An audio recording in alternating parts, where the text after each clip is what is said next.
خوش آمدید به گزارش روز. من الناز کیانی هستم. علی لاریجانی مشاور علی خامنه‌ای فاش کرده که اسرائیل در نظر داشته پس از کشف مکان مخفی جلسه شورای عالی امنیت ملی سران سه قوه را هدف قرار دهد و بعد سراغ رهبر جمهوری اسلامی برود. عملیاتی که قطعاً بدون نفوذ موساد در سطوح بالای حاکمیتی امکان پذیر نبود. همزمان در صفحات برخی هواداران حکومت در شبکه‌های اجتماعی زمزمه‌هایی درباره دستگیری سردار علی فدوی، جانشین فرمانده کل سپاه پاسداران، به اتهام همکاری با موساد منتشر شده.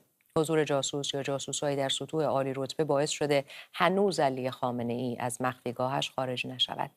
مجتبی پورمحسن و جزئیات بیشتر.